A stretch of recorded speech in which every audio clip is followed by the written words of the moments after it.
Hi guys, and welcome back to another episode of Candid Conversations about chronic illness, or just candid with chronic illness.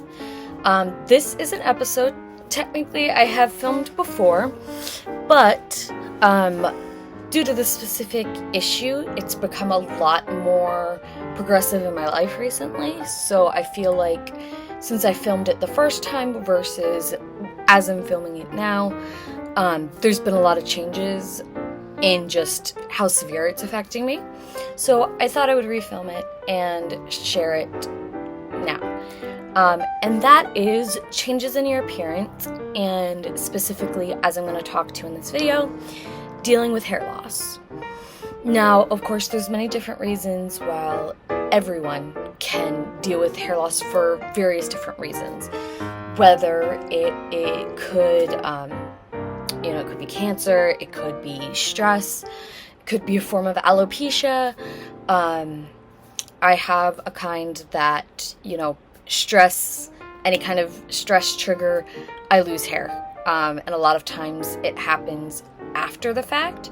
So I'm dealing with a lot of hair loss because of my last admission and just how bad it was, where I'm still losing hair right now. And it's just kind of increased. So I thought I would talk about that a little bit and also talk about ways that I help deal with it. And kind of like things I do that can help. And I also have a few tips that a friend of mine who also deals with hair loss due to physical stress has also given me that I haven't used yet, and I don't have the supplies to show you, but let's get talking about it. So personally, like I said, I deal with hair loss due to physical stress. So when I originally filmed this a few weeks ago, my hair loss was kind of just like a little visible at the top, but now you can see mainly it's a lot here. If you move this over, like, you can see. And this is something like me 12 years ago, I would not have been handling like I am today. You see all this is gone, all of that. And this is all just from the stress of my last admission, which ended 7 months ago now. So, one big thing is, I think the biggest thing is acknowledging that your appearance does not diminish your worth. And this applies to everyone, no matter why you're, losing hair. This could even apply to if you're gaining weight or losing weight, or gaining medical devices, or, in this case, hair loss. Your appearance does not diminish your worth. And I really want you to believe that. And I really, really want you to truly ingrain that in your brain, because that is something that I've struggled with for years. Like I said, this is not a new struggle for me. I dealt with this severely when I was younger. Back then, I'd lost all of this hair. I wore hats, but I also get very hot very easily.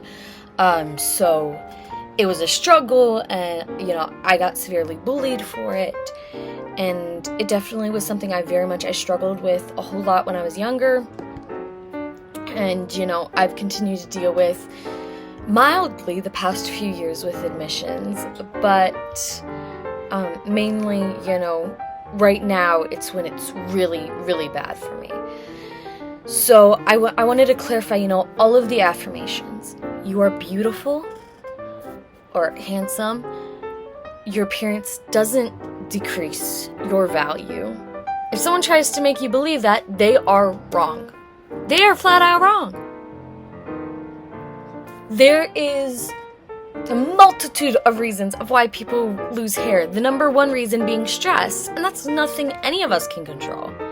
We can't control whether we have stress in our life, or whether we deal with a medical condition like alopecia, or, heaven forbid, if you have cancer in your life. We can't control why we lose hair.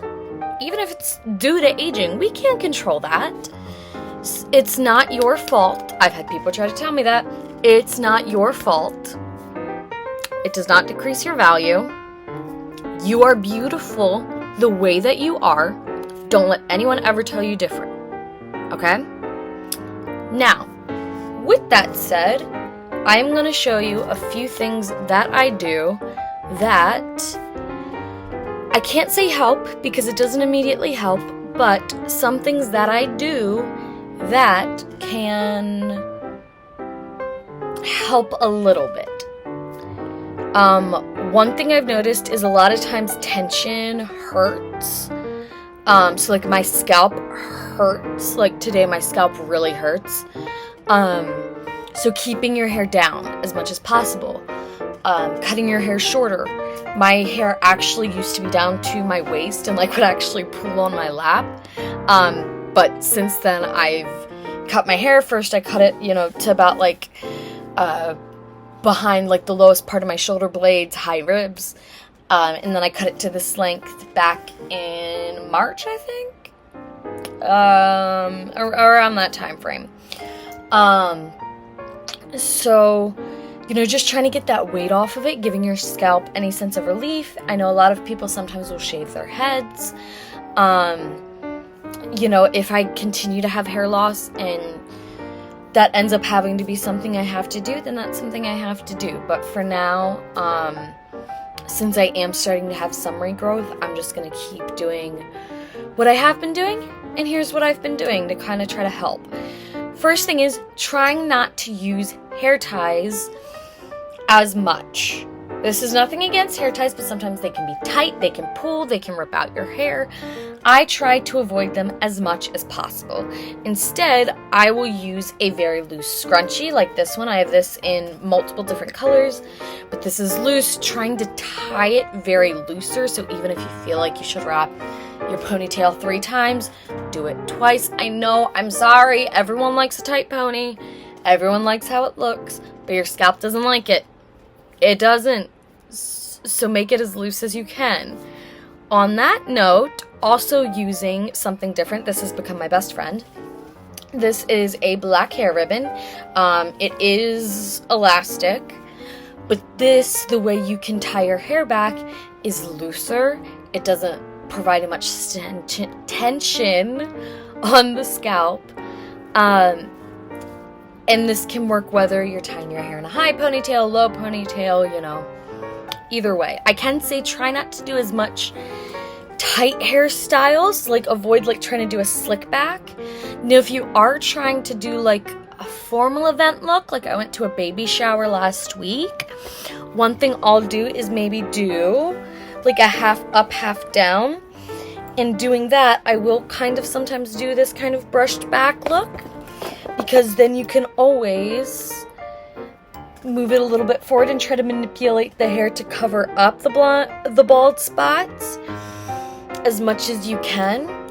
And also just, I think a big thing is just confidence, which I know is hard because even I've been struggling with that lately, to be honest. And like I said, I've been struggling with this for ages. And yeah, it can waver your confidence. It can waver your self-esteem. And it shouldn't be okay, but it kind of is. It's something where you get to the point where you're like, okay, this is something that's happening. All I can do is try to do things that help me and maybe conceal it if maybe that's where you're at in the process. Now, one thing you can do for concealment is, different hairstyles. There's concealer powders out there. You could also use eyeshadow. I've tried that. Right now I'm trying to find like a good eyeshadow color that can help, that doesn't look weird because there's so much bigger areas on my scalp that are bare right now. Also, like, if you couldn't tell, I have a bit of like cool and warm tone in my hair. I'm a mix, so that kind of makes it a little hard. So I'm still trying to, find that. Believe it or not, and this is the power of makeup, I actually don't have a lot in my eyebrows, especially right in here, right in the front. This is just the power of a makeup eyebrow pencil. I want to say the one that I use is from NYX. I don't know. My mom had bought it, but it ended up being too light for her. I thought it was going to be too dark for me, but it actually matches the darkest part of my hair, which is where you want to match. You don't want to match like where I have this very light blonde. That's not the color you want to match with your eyebrows. You want to match to the darkest color of your hair, which for me would be this very dark blonde, light brown, which as you can see, bingo. So that's kind of where you want to match with. Same goes for concealment on your scalp. That's where you want to match. And maybe do like a shade darker sometimes. And also, like, don't be afraid to build up the coverage, especially if you're using eyeshadow. Another thing you could do is, I didn't know this was a thing, this is from my friend. The next 3 that I'm going to say is from the friend. The second one I've done, but the 3 of these are from my friend Moira. Thank you, Moira. I didn't know this exists, but color dry shampoo, where it's colored. I've never tried this. Honestly, like I said, I didn't know it exists, but that does exist. I'll have to show a picture at some point. Another was using dry shampoo as volumizer. I have done this, and it does help a little bit.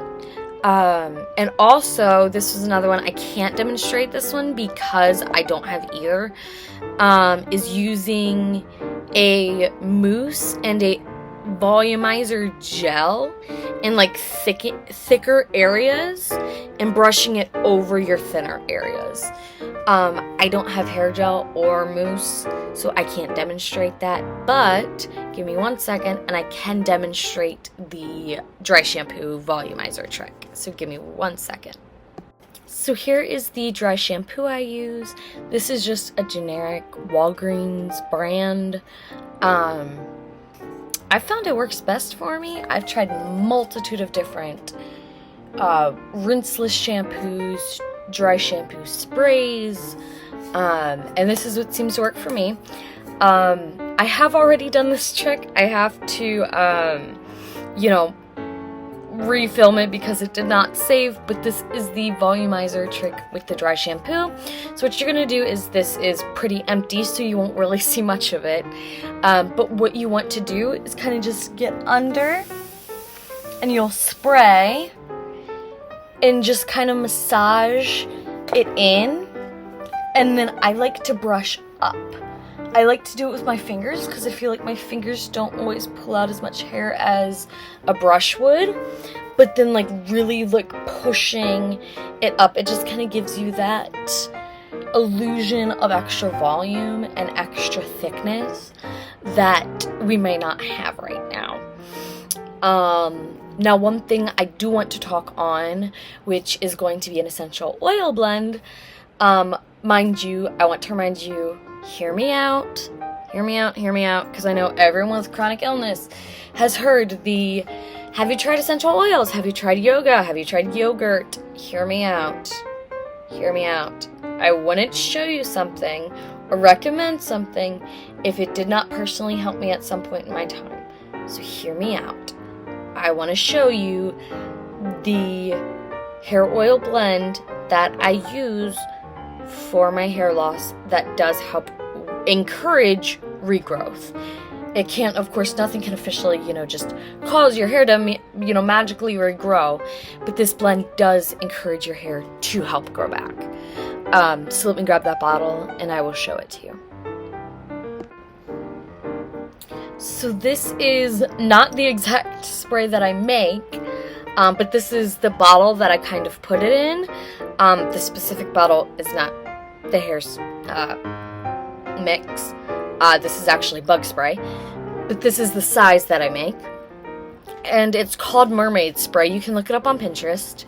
But it has cedarwood, lavender, essential oils, rosemary. What else? Pardon me looking down, I'm checking my phone. I'm pretty sure personally I also added peppermint, patchouli, because that's really good for your skin sensitivity and growth.